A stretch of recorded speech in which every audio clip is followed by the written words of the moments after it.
En el lugar donde el río Limmat desemboca en el lago Zürich, crece la impresionante capital de Suiza, y es donde se han descubierto las ruedas más antiguas de Europa, datadas hacia el 2500 a.C.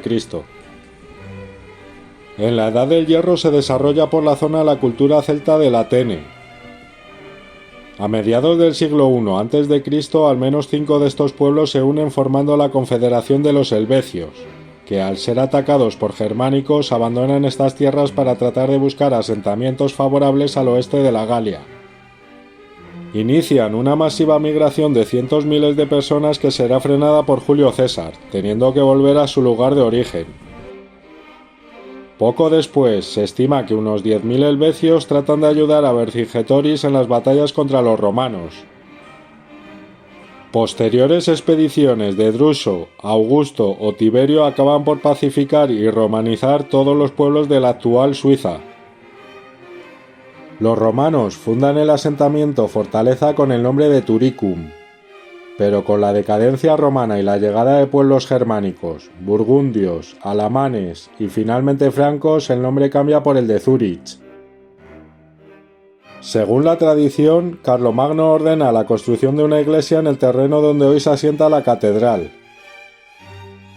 Algunos opinan que Carlomagno nunca pisó Zúrich, mientras otros sostienen que se postró para venerar las reliquias de Félix y Régula, pertenecientes a la legión tebana que fueron martirizados hacia el siglo III.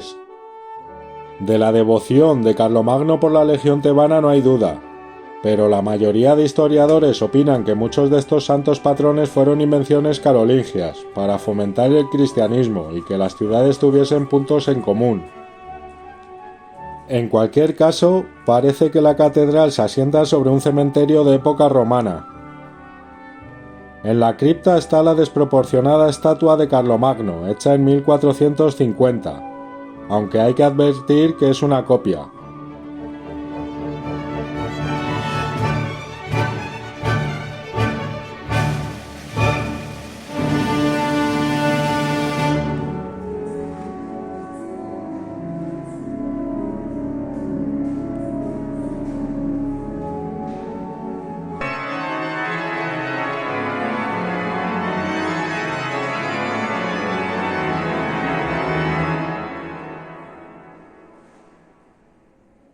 Algo que me fascinó fue el claustro, que yo llamo secreto, pues no había indicaciones y que tiene unos capiteles, a mi juicio, sublimes.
Hacia el año 853, el nieto de Carlomagno, Ludovico, apodado el Germánico, funda una abadía en la orilla occidental del río, que se convierte en el principal centro de poder de la ciudad durante varios siglos, hasta la Revolución Gremial de 1336, encabezada por Rudolf Brunn, que dota a la ciudad de una constitución.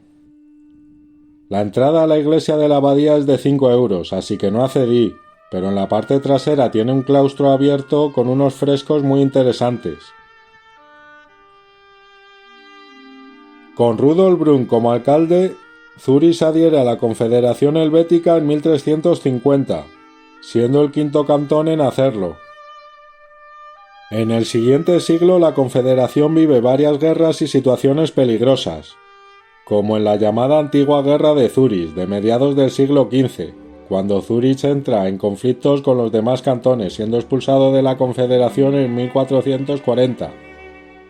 Zürich sella alianza con los Habsburgo y más tarde con Francia para combatir a la Confederación.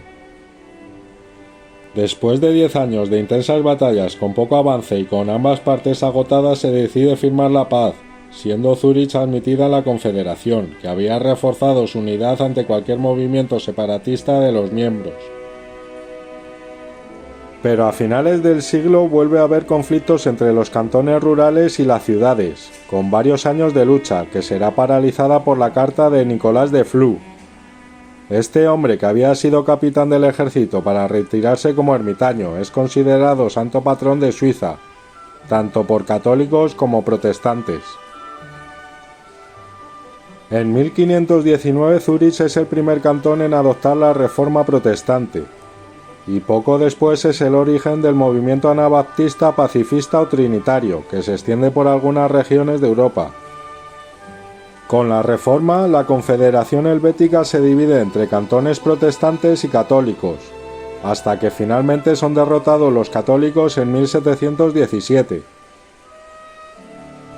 Para finales de ese siglo XVIII, Napoleón entra sin oposición en Suiza y anula la antigua Constitución gremial, que la sustituye por la nueva Constitución de la República Helvética. En 1815 se declara la perpetua neutralidad de Suiza,